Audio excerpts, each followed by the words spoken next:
Which outweighs the other, we have yet to see.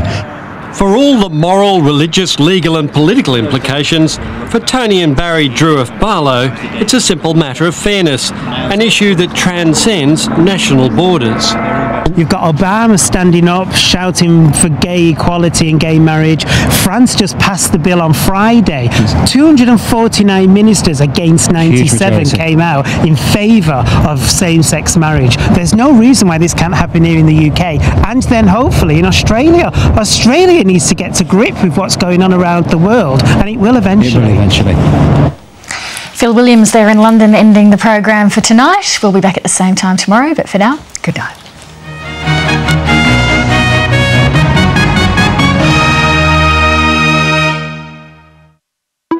Next, QI, then direct from ABC TV's complaint desk, Shock Horror Auntie. Later, your agony aunts and uncles return in the agony of life. ABC One Wednesday is an all-new night with fresh and familiar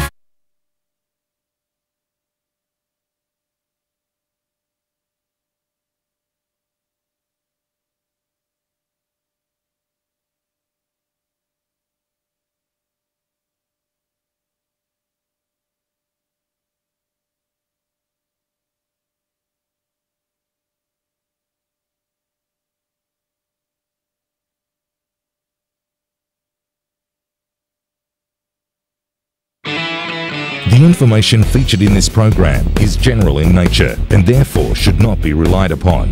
Guests appearing on the program may have commercial arrangements with some of the companies mentioned. Before making any investment, insurance or financial planning decisions, you should consult a licensed professional who can advise whether your decision is appropriate for you.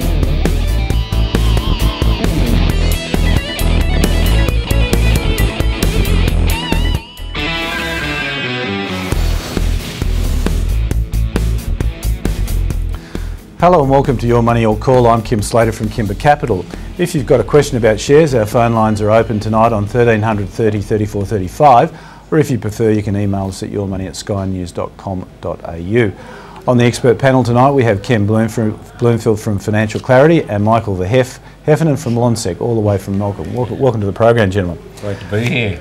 Well, particularly in our new setting of around the round table. Yeah, exactly. I feel like a fish bowl if it had some glass around. Okay, we're in the middle of the reporting season, and to my way of thinking, this is a reporting season where more is less. Market valuations are on the expensive side. Economic indicators like consumer retail sales are very ordinary, but there is plenty to get excited about. I mean, tomorrow is the big day. Telstra, Tabcorp and News Corp are reporting HEF. Yes, they are. And this is the one everybody's watching, and much of the yield story hinges on, of course, what the Telstra CEO has to say about dividend growth. Exactly. What are your thoughts on that to start with? Look, I think Telstra's looking great, frankly. You know, it's a Monty that tomorrow they're going to deliver a 14-cent dividend, as they've flagged for many years now, and going to continue to do so for the next year at least, and then they may increase it. As far as the growth in earnings are concerned, look, I think that's going to be pretty modest. You know, 3, 4, 5% maybe. In this environment, in my view, that's fantastic. And as I tell a lot of my clients, and they talk about Telstra, and they say, has it gone up too much too quickly, as you might recall Kim me saying before, and I say, look, if Telstra got to $5 a share, it'd still be paying 5.6% fully franked dividend. That would be even then better than what for example, or as good as what the banks are paying right now. So I think Telstra is a great stock, not just for dividend but for pretty moderate growth in this environment. I think that's excellent. So I'd be sticking with Telstra. Wouldn't be jumping off the Telstra bandwagon or broadband network at this stage. Okay. Be sticking right with it. I think it's going to put out a very workmanlike report tomorrow, Kim. Can investors at the moment, a bit like Oliver Twist, they're saying, please sir, can I have some more? You know, we've got corporate earnings generally look like they have bottomed, but we certainly need earnings growth to support the current price earnings multiples. This, I reckon, could either come through increased productivity and further cost controls this year, but a lot hangs on better economic conditions and lower interest rates, particularly, you know, for the manufacturing sector, which is on its knees. from where you're sitting, where do you reckon this earnings growth is going? What's going to drive it? Yeah, look, Kim, I think certainly on the cost side is going to help for now. There's no doubt that the cost side is going to, most companies are going to be focused on that. It's going to take a while for that earnings growth to come through, though.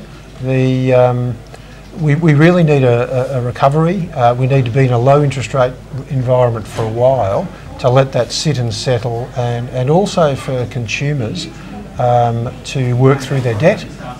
Consumers took on a lot of debt during the early 2000s. They're working through that pretty assiduously and have been really since 2008. And the lower interest rates go, the faster they can do that. That will definitely help. And then the next thing we need is the dollar to go down. Well, that's very true, and the only thing that's going to drive that is what the Reserve Bank does with interest rates. And we know what Hef's view on interest rates in the Reserve Bank is, because his new nickname is the Gov. we reckon he should run for the governorship of the Reserve Bank, because he'd do a great job. Well, I know which way interest rates would go if he was in there. Well, they'd be. Where would they be? They'd go in the right direction, let me tell you, which at the moment is down, and the Reserve Bank are finally getting around to doing what I've been advocating for some time. But it does take them a while, so I think next month it's a Monty that they'll go down. Well, Glenn Stevens is obviously not challenging. He's watching the show, but he's not channeling the Hef, is he? Otherwise, I would have put him down yesterday. All right, we're going to go to our first caller, who's David from Sydney. Welcome to the program, David. Oh, hi there, team. G'day. What a fabulous team with Ken the Hef and Kim. Dear, oh dear, I don't think I can handle it. Listen, I have this deeply confusing question about Silver Lake Resources. We're all deeply confused. This is a company with sort of, absolutely zero debt, fabulously ramping up gold production from sort of 150 to 400,000 ounces per year in a year or so. Yep. And the share price is absolutely tanking from 370 down to now about sort of, I think it closed today at 237. What on earth is going on, guys? I look forward to you helping me understand what on earth's happening. Well, first of all, Silver Lake has made a takeover bid for Integra, so there's obviously consolidation issues with that acquisition that are coming into play. The second thing is the gold price. I was reading some research on Silver Lake today from a couple of brokers, and around these sorts of prices, 230, 240, it's a buy. But Kim, what's your thought on it? Look, I think that investors have probably got a little bit impatient with the situation. I think that they, this merger with Integra will be excellent. They're basically taken over a company that also has gold on the tenement right next to them. So there'll be fantastic efficiencies in terms of extracting that gold and more importantly, processing it.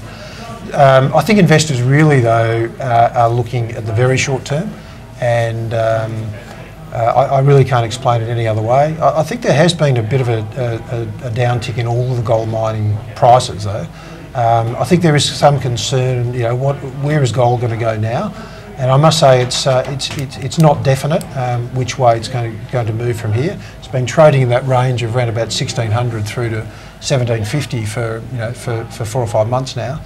And I guess the view is that if the US actually does recover faster than what most people expect, then possibly they'll stop printing money, which will be negative for gold. So that's the possible downside of gold. But the flip side of that is you might get sort of some inflation in the longer term bond market, which then might actually act as a catalyst for buying gold. Yeah, indeed. But I think it's a fair way away. The inflationary story. I think we're a good sort of year to 18 months away from that at least. I like the fundamentals of the Silver Lake story because I think at this price it is a screaming buy. Yeah. What have you got in your radar screen for buying gold? Well, I'm not at the moment, and I think that a lot of the gold stocks have been treated not that dissimilarly to Silver Lake. You take Newcrest, for example, $40, I think it was, not so long ago, dropped down to 20, so that's the biggest gold stock on our market. Yeah. I would tend to agree that the outlook for gold is pretty wishy-washy at the moment. I have been an advocate of the gold price in the past because of the demand emanating from places like China and India, but I think with a little bit of trepidation on the part of both their economies at the moment. Gold is not the safe haven, not the place to be at the moment. As far as Silver Lake is concerned, look, it has gone down quite considerably, David, as you can see. And if you're holding it, my view is that I would be tempted. I would double down here, don't you, Hef? Yeah, I would be tempted to consider whether there's better things around. But if you've been holding it, and if you believe my colleagues here that it's a great buy, maybe don't sell it just yet. But with that stock and my selling discipline, I guess I would have been selling it at a much higher level than what it is now, having dropped 15% from its recent high point. With these sort of stocks, though, I would rather buy them when they're turning around and moving up, rather than trying to find out where the bottom is, if you're a new buyer for the stock, for example. So if you were intending to buy it and you hadn't got it at the moment, wait until it turns up and starts consolidating in an upward direction, then I'd be more inclined to it. But as I said at the start, gold stocks are not my favoured sector at the moment. My two picks in the gold sector at the moment are number 1 Silver Lake and number 2 Perseus. You can catch it, do some homework on both of those. Yeah, well, you might make some money. My tips have been working well for you. Yeah, right. Okay. We're going to go to an email now, and one of our panellists, who is the Hef, has liked Cochlear. The question for you, Hef, do you still like Cochlear? Would you buy more when it stops falling? And he says, thanks for a great and entertaining program. Oh, well, that's very kind of the young man. There's two stocks starting with C, which are both in the similar area, in the pharmaceutical area, and in bionic ear implants, like Cochlear is in. Cochlear, to me, I would not be buying it at this stage. It put out its report yesterday, which I think was quite disappointing. It's got a very high price to earnings ratio. Now, I have said in the past, I don't mind stocks with a high PE ratio because it means they're good value. Like, you paid more for a Rolls Royce than a Holden, as I've said on occasions in the past. But if you're going to sustain a high price earnings ratio, a high valuation for a stock, it needs to be predicting or achieving very strong earnings growth. Unfortunately, with Cochlear, with its report yesterday, it's indicated that its profit or sales growth in the course of the next 12 months is going to be very modest indeed, in the low single digits, as I understand it. That would not justify its valuation at the moment. So, look, I would not be a buyer of Cochlear at this stage. I would be a buyer of CSL, though, because it's got strong growth. Its PE isn't as high, no debt, neither is Cochlear, by the way. But CSL, because of its rivers of gold that it's got coming through as it gets the royalties from Gardasil and all that. That is a very much abused term, that rivers of gold. Yeah, but I started using it before all the rest of them. Before it was popularised, wasn't it? Yeah, right. No, I wouldn't be into Cochlear. Ken, what are your thoughts on Cochlear? Do you reckon the Hef's got it right that you wouldn't be in Cochlear but you would be in CSL? Yeah, look, I actually like CSL. I think CSL is reasonably expensive, but as everything in that sector, he said it is, and it's very hard to justify that health sector actually buying a lot of the stocks in the sector. Cochlear is a stock we've been in with a lot of my clients. It shows how long I've been in the business, and along with the two gentlemen here, that we were in the float of Cochlear way back, and that we were in the stock for a long time. We actually sold out in 2006. They got to a PE of 35 times, which I thought was just too much. And at that stage, though, they were growing their profits by 15 to 20% per annum. Now, they hit a real speed hump in 2011 when they had a product recall. And this has knocked around their reputation in the short term. If you talk to audiologists, they're all saying that the other products that are coming out are very competitive with a Cochlear product, and they've had some switching. So it's a stock that, I'd be always interested in buying Cochlear at the right price. I reckon the right price is probably about 15% to 20% cheaper than what it is now. Whether you'll ever get to buy it at that price, I'm not sure. I'd much prefer to buy that stock around about 20 times PE. And it's actually 25 to 26 times this year's PE at the moment. But, when you look at CSL and the PE that CSL's trading on, which is over 30, 31 times. Is it? What is? I thought it's 20. Yeah, it's in the mid. I think it's in the sort of early to mid 20s. Oh, is it? Okay. But still at that price, it needs to deliver consistent profit growth to justify that price. Now, it certainly has in the last couple of years, and I think the prospects for CSL actually in the immediate future are better than Cochlear's. Okay. Good stuff. We'll move on to our next caller, who's Andrew. Welcome to the program, Andrew. Welcome. Hello. G'day. How are you going? Good, thanks. What can we do for you? I bought a Melco stock code EHL a little while ago. It's trying to come back. It's a good yield. I just wondered I should hold or wait for it to come back, or so I just want a fundamental and technical analysis on the stock, please. Well, fundamental we can do.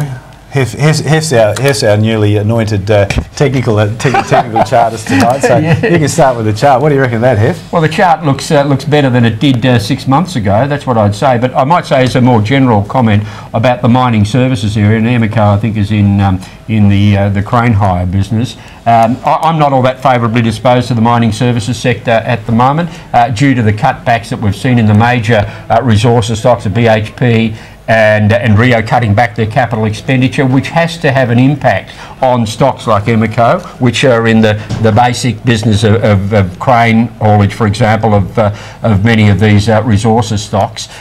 Look, it looks good. It's improved from where it was, but it's not in the area that I would like to be in at the moment. But I do like to see it improving. But as I said, when you've got 2,000 stocks on the market, there's a lot of other mid-tier stocks that I would much prefer than Emeco. Well, this sector's had a bit of a bounce back since the horror reportings of the of last year, and everything's come off the bottom. And actually, you could have bought some good value. Yes. Do you reckon this? Do you reckon this thing is still value? Or no, look, I don't, Kim. I think it's too lumpy a business. They're in the hire of very big equipment, so they have massive capital outlays. And the other thing with this stock is they really are yesterday's story in that the hire of a lot of their equipment is going to those big miners that Michael mentioned. I'd be much preferring to if you're in mining support at this area, I'd be preferring to go into either specialised mining support areas. Some of the stocks I like, I really like a stock called Swick. Swick is in a specialised underground, which is gold mining. Good area to be in. And the other area to focus on is the liquid natural gas industry. Yeah. The LNG industry is going to be absolutely massive in Australia in the next couple of years. There's around about $180 billion committed being spent on 7 different massive projects within Australia. Some great support companies in that industry that are getting the benefit of the spending that's going on in that sector.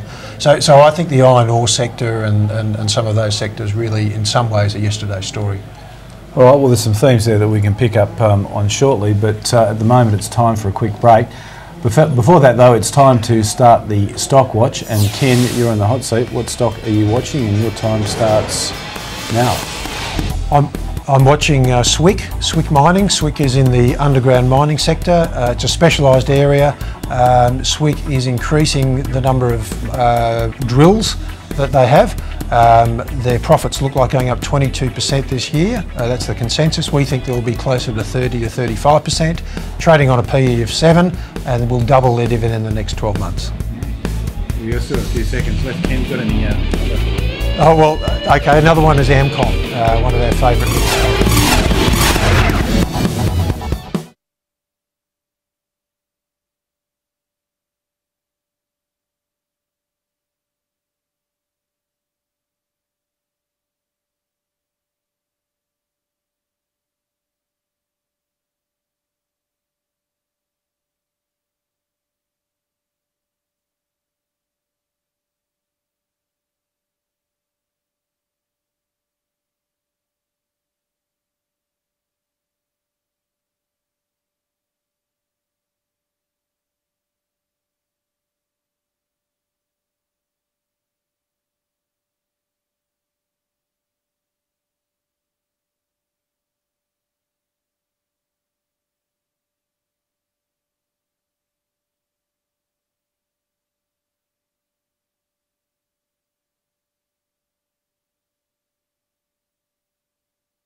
Welcome back to the program. If you've just joined us, Ken's stock watch was Swick. Ken, I think we might get the chart up on that if we can have a look at it, but it's coming. But in the meantime, if you've got a question you'd like answered, give us a call on 1300 30 34 35 or email us on yourmoney@skynews.com.au. Now there's the chart of Swick that's flashed up. That's looking pretty impressive. Where's your out point on this stock? Look, I think that the out point here is probably around about the 50-60 cent mark. Swick's an interesting company because they've really just specialised in that particular sector. In this gold mining? In the gold mining sector, underground drilling for gold miners. And what they've been able to do is basically come up with the best technology in the world. They've been working on it for a very long time. They drill around about 25 to 30% more metres per man hour, which is the measure for how effective they are, which means they're just taking business off their competition on a regular basis. So they look like increasing their drilling per man hour around about 20% this year. And how's the what's the management like? Yeah, good management. Kent Swick's been in the industry since his father started the company. So he's really on top of things. He's very well known in the industry in WA. They've just expanded to North America as well. It's taken them a while to sort of get known over there. They've been there for 3 years now. They look like this year hitting full capacity there with their drill rigs though. So easy stock to get in and out of? Is it liquid? Look, it's not particularly liquid. It's more liquid than a lot of stocks of 80 million in size. So it is, but you do have to watch that. Certainly if you're buying large parcels. Okay. All right. Our next caller is Sam from Darwin. Welcome to the program, Sam. Hi panel, thanks for taking my call.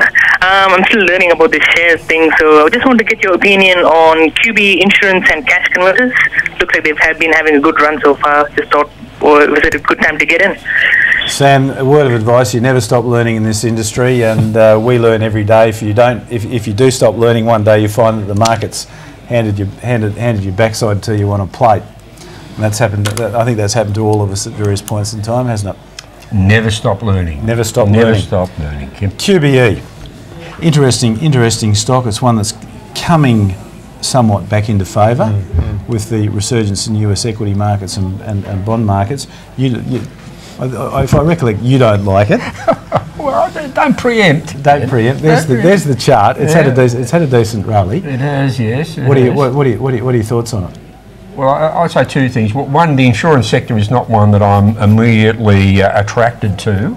And QBE has had a very shocking run in recent years, not only with natural disasters and with interest rates in America being about 1%, because it invests most of the money that it gets from premiums into basically interest rate securities in America. And with interest rates down, it's impacted its profit. What happens if interest rates in America short to medium term go to 3 to 4%? That's got to be a big kicker. Well, it'll be a bit of benefit for QBE, probably a bit more than a bit of benefit, but overriding that is the natural disasters that we've seen happening with monotonous regularity in recent times. I heard someone say the other day that we've had 3 100-year events in 3 years. So, you know, I mean, this is share market or natural disasters? This is natural disasters. So, you know, QBE, because they're diversified, they've bought a whole lot of insurance companies all around the world. It sort of spreads the risk a bit.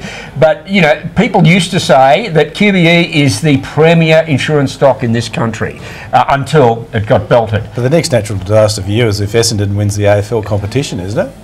Well, look, they're all disasters if the Western Bulldogs That's a 1 in 100-year event as well. They've done better than the cash converters. Any thoughts on that?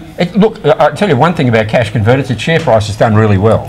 But it hasn't been on my favoured list. As I said, I have a criteria of low price to earnings ratios if you can get it, lowish, strong return on equity, strong future profit growth, low debt. And if you look at cash converter, that is a fantastic looking chart. Beautiful looking chart, as to paraphrase Paul Keating of many years ago when he said it's a beautiful set of numbers. That is a beautiful chart.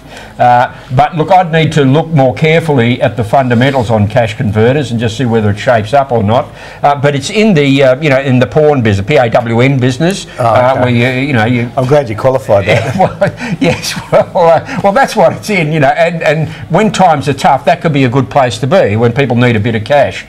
So look, it could be an area that's worth looking at, but while it hasn't been on my preferred list, it's something that is worth looking at in more detail. And what it does have going for it is its momentum, its share price momentum, which is going uphill quickly. So yeah, watch it carefully. Could be a good one. I wouldn't be put off just because it's gone up. Ken, QBE? Yeah, QBE, look, I think we haven't been in QBE for a very long time. Time to get back in, or is it Look, still... I think it's time to look at the stock. We're just starting to look at the insurance sector with some interest because, I mean, the one thing that does happen after a number of natural disasters, of course, is the insurance companies react by putting their premiums up. Correct. And so, you know, there's been 4 or 5 years worth of that. Yeah, and that's not a 1 in 100 event, is it? No, certainly not. So, you know, that's a plus for the stock, of course.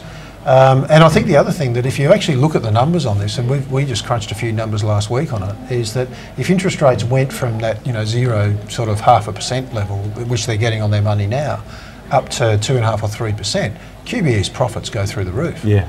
So, so putting up premiums, plus also getting actually a return on your lazy money as opposed to getting nothing. That's a pot of 25 billion too. Yeah, so 25 it's billion, not an insignificant amount of money. So I think it's definitely worth a look at the moment. Yeah. Cash converters quickly. Cash converters, we don't follow stocks. Too small for us. Right. Okay, well, we'll move on to our next caller, who's Matthew from Brisbane. Welcome to the program, Matthew. G'day, James. Thanks for taking my call. Happy to. What stocks would you like to ask a question about? The first one's on Webjet. I've been in since $2.50. I'm sitting on a really good profit at the moment. They've recently raised $30 million. $25 million was to institutional investors, which was fulfilled in 24 hours. And then they had an extra share purchase plan for $5 million, which they had an overwhelming response to. And they could only fulfill 19% of the overall orders on the $5 million. So yeah, I'm just wondering if their run's likely to continue. Just an interesting fact: Flight Centre are looking at building their online exposure. They're worth $3.1 billion. I was just thinking Webjet might be a possible takeover in that sense. So if I could just get the panel's opinion on Webjet and if they think it's going to likely to continue. There's been some massive volume in the last couple of weeks as well, which has been good. And also the possible implications on Telstra if the government was to be overturned and Liberal to get in. So what would be the implications with the NBN and the like? Thanks. Okay, well, dealing first with Webjet, because this is one that you've been following, you quite like. Well, I have. I've looked. There's about 4 in the internet area I like. It's Webjet, What If, Realestate.com and Car Sales, all 4 of them. And I think that the latter 3 are very good. Webjet I put to one side, not because it doesn't shape up on the fundamentals, it does. And you can see from its graph, it's done enormously well. Got all the fundamentals that I like. The only problem that I have with Webjet, and I have used when I go on the plane, for example, to come here, you look at Webjet to see what the available flights are, but what I found is when you do book with Webjet, this is, I understand it, I might be wrong on this, but you can book the price that's on the screen, but you've got to pay another Webjet surcharge on that, and that's what's put me off a bit, because some people might say, look, that's what Webjet shows me, now I'll go and have a look at the Qantas or the Jetstar website.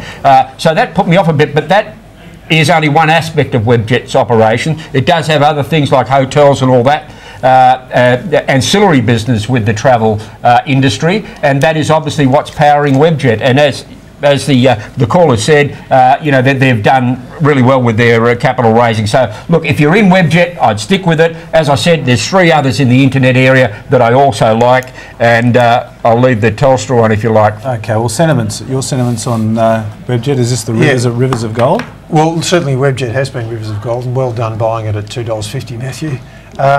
Look, I have similar issues with Webjet in terms of I've used the site before, and I just don't understand the business model where you can go in there and then go across to one of 2 airlines, which is all they're comparing, and then go book through them without the fee. So and it's been to my detriment that I haven't been in the stock. So, but I do like Seek in that sector. I really like Seek. My clients are in Seek. And what I like about Seek is that they've got an international model to what they're doing as well. So they've done it in Australia, they've done it very, very well. It's a mature market here. They now own basically 3, or they've got the top 1 or 2 websites in 3 of the emerging markets of the world, including China, well, Mexico, as Brazil. we were talking on this show, is that the China operations of SEEK are likely to be the tail that actually wags the dog. Absolutely, yeah. Because when they start to hit the straps over there. Yeah, and of course their penetration in the internet is extremely low. It's moving. It's not even at 20% yet. You know, as opposed to Australia, which is 100%. You sort of apply a bigger market over there. Yeah, well, you sort of apply those same arguments to SEEK that people have been applying to Facebook. To sort of say, if Facebook gets the penetration into China, it's worth $60 a share. And you could see similar big numbers for SEEK. Yeah. Telstra, I mean, this is a what do you say about Telstra? What does a change of government mean for Telstra in your view, very quickly? Very quickly, I only positive in my view. I don't think it matters who wins. It's going to be good for Telstra, and I think Mr Turnbull has indicated that whatever the coalition does with the national broadband network, it's not going to be to the detriment of Telstra shareholders, as I understand it. So you should.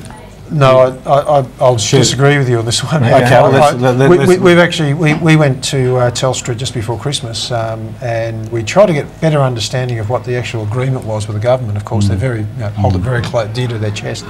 But we were able to glean that firstly, Telstra is very well protected in terms of the primary revenues coming from the NBN. But we feel that with a change of government, the coalition will be looking to chop costs wherever they can, and I think that some of the experiments that have been done with satellite now to remote areas are incredibly effective, and I think Mr Turnbull will look to at the edges, not at the core, but at the edges. He'll look to cut that. But is that going to impact Telstra? Well, it will impact Telstra to a degree. Telstra will get the core revenue from renting the trenches, but if they don't rent trenches all the way to all the different locations in the bush, then they don't get the revenue for that. I think we're going to leave it there and we'll take a break. One of the stocks I want to come to back after the break is real estate, because it reported its results today. So we'll leave it there for a moment while we do take a short break, but we'll be back with more with Ken Bloomfield from Financial Clarity and the HEF, Michael Heffernan from Lonsec. So if you'd like to speak with our expert panel, give us a call on 1300 30 34 35 or email us at yourmoney@skynews.com.au.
Welcome back to the program. If you've got a question you'd like answered, give us a call on 1300 34 35 or email us at yourmoney@skynews.com.au. So just to finish off on Telstra, Hef was saying during the break that he agrees with himself about Telstra, which I thought was a very apt comment to make. But you wanted to jump in with one last comment. I just wanted to say that irrespective of what the coalition does, I think it'll only be at the edges, and I actually think Telstra is still good value. Okay. Well, I think tomorrow's going to be the telltale story about that. Our next call is Francis from New South Wales. Welcome to the program, Francis. Thank you very much. I would like to ask the panel about BHP and Rio. The iron ore prices have been going up and up and up and up every week by $6, $8 every week. And the ASX has been going up and up and up. And everybody gets excited when BHP puts on 30 cents and takes off 30 cents, and Rio does the same. They're in limbo. I cannot understand what's happening with these miners. All right, well, Hef, would you like to throw some illumination on France's problems? She can't understand what's going on in the market. Yeah, I think that's an issue that we all have from time to time. But you know, I was actually just before we do, I was just jumping to some stats I saw today about iron ore inventories in China they've fallen to their lowest level since 2007. Yeah, okay. So that does explain why there is some strength in that spot iron ore market. And a lot of that's because of India. India's basically stopped its production for the last its exports. weeks. But Rio and BHP, what are your thoughts? Look, I think the reason that BHP and Rio have improved, 10-15% or so just in the last couple of months is because, as the caller said, Francis said, that the iron ore price, which has gone up from, as I understand it, about $85 to its current level of around about $150 on the spot market. That's pushed its price up. However, in very recent times, I think the price has been sort of fluctuating around that level. I don't think it's spiked up to $160, for example. It's been wafting around 140 to 150, and BHP and Rio's share price has been wafting around too. My view on BHP and Rio in the medium term is, again, I think there's other areas I'd rather be in. I don't think that the iron ore price is going to continue to climb the Matterhorn, so to speak, and get up to $200 a tonne. I don't think that will happen. I would rather be in the stocks like like the banks and the retail. If you say anything with a C, I think you're in big trouble. We're going to push the object button. Yeah, right. Okay, look, there's tons of mid-cap stocks also that I think have got good fundamentals and do better than the resources sector are going to this year. So I'm less inclined to them at this stage than I was several years ago. Ken, do you think there's still fundamental value in BHP and Rio at these sorts of prices? I think there is fundamental value in BHP as a stock to hold, certainly throughout 2013. Yep. I'm a little bit more cautious on Rio because I believe that we really are getting quite a long way through the cycle in terms of the iron ore. I believe the current spike, Francis, is really just the market is seeing through it because it's really just because India stopped its production for a shorter period. So the market's seeing through that and seeing that the iron ore price will come back down to a more normal sort of level. We don't think it'll collapse, but we do think that as supply keeps coming on stream, because Rio is increasing its production by 40% in the next 3 years, BHP increasing it by 20% in the next couple of years. Fortescue's, tripling its production potentially next 2 years. So it's just like what happened during the cyclone with bananas. The cyclone many years ago wipes out the bananas in Queensland, price goes right up, and as they start coming back on stream, the price comes down.